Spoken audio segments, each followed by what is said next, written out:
Hello and welcome to Model Kit Stuff, and in today's video we're going to have a look at the ICM varnishes.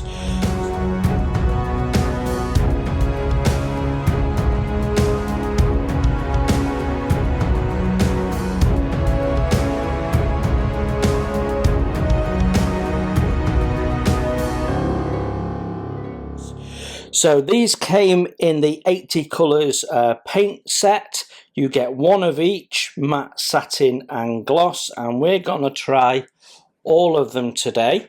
But before we try them, let's just have a quick chat about what I've observed so far. So they come in the same size paint jar as the ordinary paint jars. So you're getting 12 mils. That's substantially less than you get from most other varnishes, where you're getting 30 to 60 mils typically. So I'm already seeing a bit of a drawback to these. Now it might be that they're going to release these in bigger jars, and they're just doing it for the moment so that they all fit within the same sort of paint set. But ultimately you're going to want to use more varnish than paint on your finished models, so you're covering more surface area, especially if you've done things like camouflage and you've used several colours, and then you've got to cover the whole thing in the varnish. So my first observation is, right now I don't seem to be able to get it in larger jars, but hopefully they will do in the future. In the meantime, it's quite a small jar, and although you can thin it with water according to the instructions on the jar, for airbrushing, so dilute it by it says 40 to 60%, so it's exactly the same as the paint. So you're looking at roughly 50-50, aren't you? So that might be the way to go for airbrush, in which case you get in twice as much, but typically I dilute my other varnishes as well, so you're getting twice as much in a 30 or a 60. So that's my first observation. Otherwise they should be easy to use, easy to get into. If I open this one, which has already been opened, you can see it's fairly thin in there, so we've not got a problem like that. These are all like other varnishes. The gloss is the thinnest, the matte is the thickest. So you will need to give at least the satin and the matte a good shake. Now, I've got two satins there, so best find my gloss, hunter. Right, there we go. Right, what I've done is we've got a wing here that's been painted in ICM paint. So we've got gold, we've got yellow, I forget exactly what they call it, and then we've got clear blue, which I've also put on the tail there so you can see that it is a bit translucent. Those have all been painted directly onto this grey primer. I think we've done 4 coats of yellow, 2 coats of blue, 3 coats of yellow, 1 coat of gold, and I'm really impressed with how that gold has gone down. Usually I really struggle with acrylic golds, but that looks really fab for one pass. So we're going to see how all of these behave. I'm leaving this edge here as my control, so that's how they are once the paints have gone down. So you can see the metallic one's got a bit of a sheen to it, the yellow's very matte, and the clear also has a bit of a sheen to it. So let's start by just applying this with a paintbrush and see what we think. Humbrol number 1, it's a good all-rounder, and we'll use the same brush cleaned up for all of them. So I think the start point should be the matte, and we'll do it there so we can see if it actually mattes it down any further than how matte the paint is. So I'm going to give it a good shake. I've not used the matte before, we've not opened this bottle at all.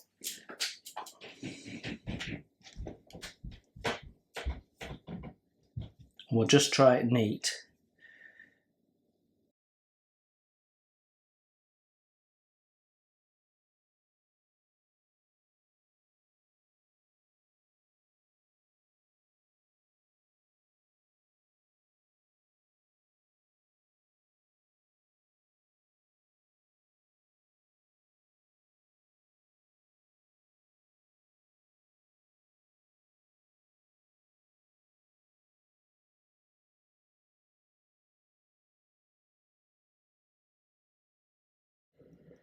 Well, you can clearly see brush strokes in that, so that is too thick straight out of the pot for brushing.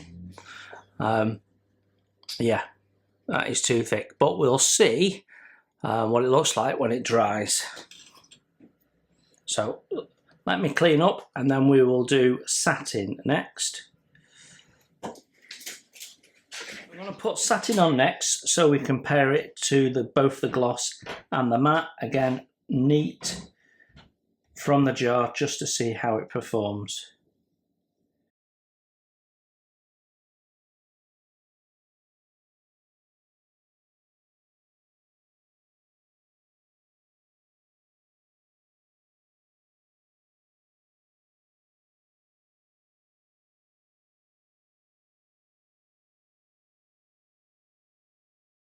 Finally, we're going to do the gloss varnish, which should be the thinnest of them all, and it certainly is.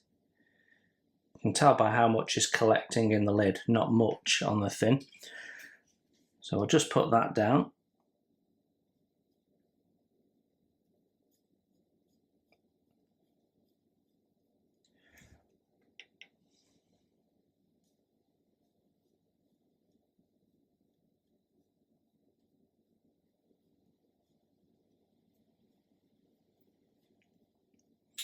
Okay, so that's one coat brush painted on for each of the varnishes. So I'm going to just give them a few minutes to dry, then we'll give them a second coat, because then we can really start to tell a difference, hopefully. What I will say is both the matte and the satin have gone on well, but definitely too thick and need watering down, whereas the gloss I would still say needs a touch of water, but probably a bit less to thin it. But on the gold, it was pooling a little bit and you had to break the surface tension to get it to lie. Otherwise, it's gone down just as well as the others. So yeah, we'll let that all dry off and then I'll do some second coats. Time for the second coats, and this time I'm going to thin the varnish and see how it behaves. I'm going to go with 50-50 because it's slap bang in the middle of the 40-60 ratio that ICM give you. So we're going to take one brush load of the varnish, and then I'm going to dip it in the water and give it a mix. Now I know that's not very scientific, but it's about that, isn't it? And it's certainly within the ratio ICM have given you. So that's certainly a bit thinner. Let's see how that affects the brush strokes going down. That is definitely better.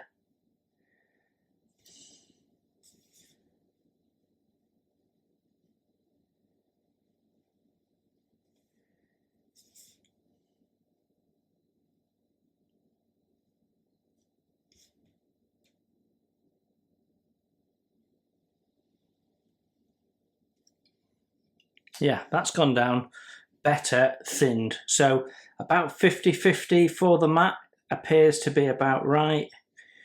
It's drying fairly quickly, so you don't want to keep going over it too many times, because as it dries, if you keep going over it with the brush, you're more likely to get brush strokes in there. So yeah, 50-50 appears about right for the matte at least.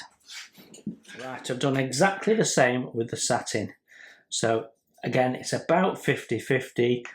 Dip the brush in the varnish and then I've dipped the brush in the water, so we know it's about 50-50.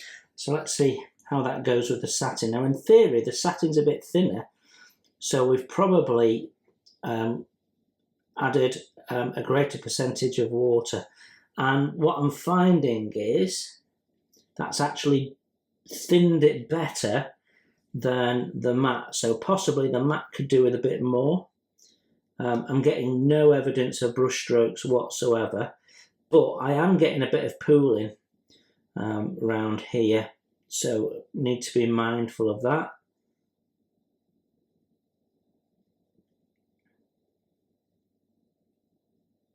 Yeah, you can keep working it, you can move it around, doesn't seem to be lifting the metallic at all, which is one of the things I was interested to see.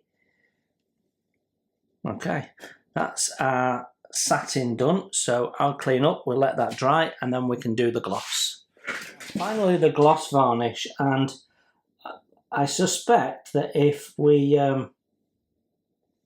put the same amount of water in as we've done with the other varnishes, it'll just be too thin. So what I'm going to do is I'm going to put 2 lots of gloss varnish in for 1 lot of water.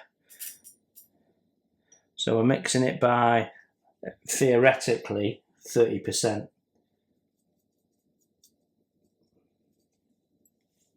Which feels quite thin. Okay.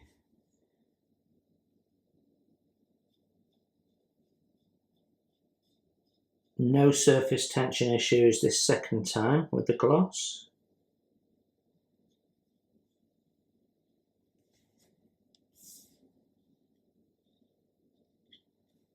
You're not going to get any streaks because it's nice and thin. Right, let's let that dry and see what it looks like. Right, our varnishes are dried, so let's have a look at the results. What I'm going to do is I'm going to just take the tape off, and hopefully we'll be able to see the demarcation lines. Yeah.